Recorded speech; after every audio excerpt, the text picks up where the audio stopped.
Bonjour, dans la correction des activités de langue concernant l'évaluation. Et on va commencer avec le premier exercice que j'ai donné, ça veut dire le numéro 3 de grammaire. On vous demande d'utiliser hein, euh, les adverbes trop ou très pour exprimer une forte intensité. Donc ce sont les adverbes, quand on les utilise avec des adjectifs, ils expriment ce qu'on appelle l'intensité. Hein. Il y a l'intensité forte, intensité moyenne et intensité faible. Pour très et trop, ils expriment tous les deux une intensité forte. Peu, c'est une intensité faible. Assez, c'est une intensité moyenne. Ce qui nous intéresse, nous, c'est trop et très. Et sans trop tarder, passons aux réponses. Leïla comprend vite. Elle est très intelligente, tout simplement. D'accord. Ma sœur ne peut pas résoudre ce problème. Elle est trop difficile pour elle. Donc, pour très, généralement, elle est positive. Hein? Il a un sens positif. Ça peut avoir parfois un sens négatif. Ou disons qu'il peut avoir un sens positif ou négatif. Trop, le plus souvent, il a un sens négatif. Sauf dans certaines expressions. Par exemple, à l'oral, trop génial. Mais souvent, trop, ça dépasse la mesure et c'est négatif. Donc, elle est trop difficile pour elle. Les récoltes ont pourri sur pied car elle a trop plu. Il y avait beaucoup de pluie. Les récoltes étaient abîmées. Qui trop embrasse un mal étreint. En parlant de la statue animée, il a étreint le personnage. Il l'a écrasé entre ses bras. Ici, c'est positif. Et donc, Monir est très attentif et il ne rate rien. Cinquième exercice concernant le lexique. Que signifie l'expression ne plus donner signe de vie dans le texte? Bien sûr, c'est dans la ligne 8. Ne plus envoyer de signe d'alarme, ne plus savoir faire une signature, ne plus montrer qu'on est vivant, ne plus répondre au signal d'alarme. C'est ne plus montrer qu'on est vivant. D'accord. Donc, on nous demande ici de trouver dans le premier paragraphe des mots qui sont synonymes de chacun de ces termes-là, de ces verbes. Se releva et percuta. Donc, le voici le premier paragraphe. On va essayer de trouver un mot pour se releva. Se releva, le synonyme, c'est le synonyme de se redressa. D'accord.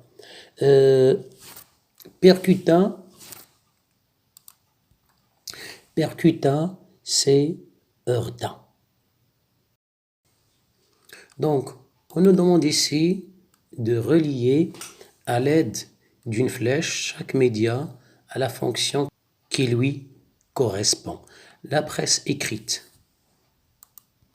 Donc, pour la presse écrite, il informe et divertit en se servant d'images fixes. Ce ne sont pas des images animées, elles sont fixes, et des textes. Donc, c'est la presse écrite. Internet, il permet d'envoyer et de recevoir des informations à travers un réseau mondial.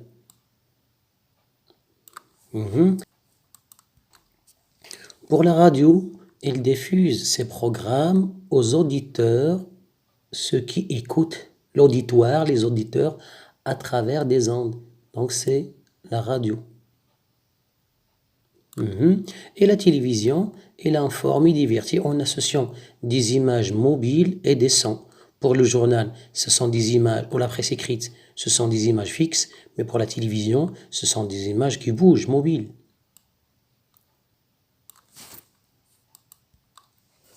Exercice numéro 8, on vous demande tout simplement d'accorder les adjectifs de couleur entre parenthèses. Le pilote a mis une chemise, qu'est-ce qu'on va dire? Une chemise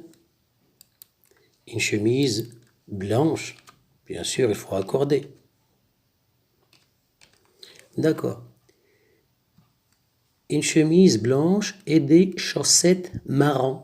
Est-ce qu'on va dire des chaussettes parce qu'on dit une chaussette? Est-ce qu'on va dire des chaussettes marron? Non. Pour marron, elle reste invariable. C'est un adjectif de couleur invariable.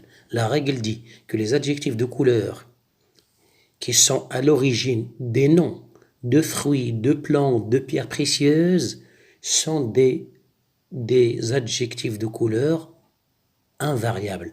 Bien sûr, il y a des exceptions dans l'exception. D'accord. Marron est invariable. Le copilote brandit des drapeaux orange. Donc pour orange, est-ce qu'on va dire des drapeaux orange, je vais ajouter un S? Non. Pour marron et pour orange, ce sont des adjectifs de couleur invariable parce qu'à l'origine, ce sont des noms. L'orange, vous connaissez dire, et le marron aussi est un fruit. Les ailes de l'avion portent des rayures noires. Est-ce qu'on va accorder noir? Ah oui, accorder, il faut accorder noir. Mais bien sûr, il faut savoir est-ce que rayure est masculin ou féminin. On dit une rayure. Et donc noir va prendre la marque du féminin, parce que rayure est féminin, et la marque du pluriel, parce que rayure est pluriel. D'accord? Donc noir va s'accorder. Et bleu ciel? Toujours les rayures. C'est un nom féminin pluriel. Est-ce qu'on va dire pour bleu ciel? Bleu ciel va rester invariable. La règle dit que les adjectifs de couleur composés sont invariables. Les adjectifs de couleur composés sont invariables. Les hélices de l'avion sont gris argenté. Même chose, on a un adjectif de couleur composé, il va rester invariable. D'accord, même si on parle des hélices, et c'est féminin pluriel, mais l'adjectif va rester invariable puisque c'est un adjectif de couleur composé. Ma mère a mis une robe verte, qu'est-ce qu'on va dire? Verte, c'est clair. On va ajouter tout simplement un E. Ma mère a mis une robe verte et des chaussures roses. Est-ce que rose va s'accorder? Et pourtant, on a dit tout à l'heure que pour les adjectifs de couleur qui sont à l'origine des noms, ils sont invariables, comme orange, comme marron. Rose, à l'origine, est un nom. Mais malgré ça, il s'accorde. J'ai dit tout à l'heure que il y a des exceptions dans l'exception. Rose, même si c'est un nom, il s'accorde. Donc reste maintenant à savoir chaussure. Est-ce qu'il est féminin ou masculin? On sait déjà qu'il est au pluriel. Mais est-ce qu'on dit un chaussure ou une chaussure? Une chaussure. De toute façon, ça pose pas de problème. Mais il faut faire attention avec d'autres adjectifs. Ici, déjà, l'adjectif se termine avec E. Donc ça pose pas de problème qu'il soit masculin ou féminin.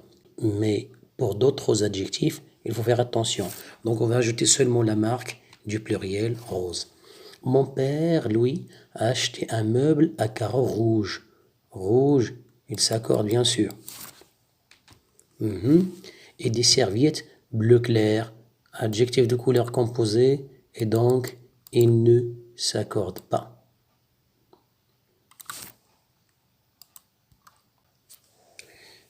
Ici, on vous demande de remplacer ce qui est souligné par un verbe choisi dans cette liste proposée. Supplier, acquiescer, chuchoter et crier. On va remplacer ce qui est souligné par un verbe qui aura le même sens dans cette liste-là. Ce n'est pas possible, dit ma mère en colère. Donc dire et en colère. Quel verbe va marcher avec cette phrase-là? Donc c'est le verbe crier. Donc le verbe crier va marcher avec la phrase a. Parce que dire en colère, c'est crier. Notre voisin dit qu'il est entièrement d'accord. On peut remplacer tout ça, dit qu'il est entièrement d'accord par le verbe acquiescer. Le verbe acquiescer. Acquiescer, ça veut dire exprimer son consentement, dire qu'elle est d'accord. Et donc, on peut dire notre voisin acquiesce. C'est le verbe acquiescer. D'accord. Une fillette dit à voix basse. Ça veut dire chuchoter. J'ai une peur bleue des goules. On a déjà vu le mot goule. D. Excusez-moi, madame, je n'ai pas encore terminé mon devoir. Dis doucement, Samir. Hein? On peut dire que c'est subtil. Donc, dans cet exercice-là, on vous demande de compléter en faisant dire le contraire de l'interlocuteur. L'un dit « Mes élèves travaillent dans la bonne humeur ». L'autre lui répond « Tu as de la chance, les miens travaillent dans la mauvaise humeur ».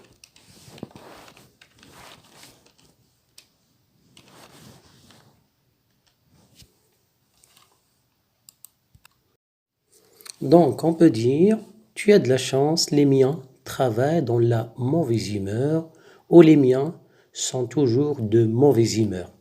Comme les miens aussi, comme mes propres élèves, par exemple. Je rigole, bien sûr. Moi, je trouve que cette chanteuse chante juste. Ah bon? Moi, je trouve que cette chanteuse chante mal ou chante faux. On peut dire chanter ou jouer, en parlant de jouer sur un instrument de musique, chanter juste, jouer juste, chanter faux, jouer faux. Donc on peut dire, moi je trouve que cette chanteuse chante mal ou chante faux. Ah bon, moi je trouve qu'elle chante faux ou qu'elle chante mal. J'espère que ça a été assez clair. Sur ce, je vous dis au revoir et à bientôt.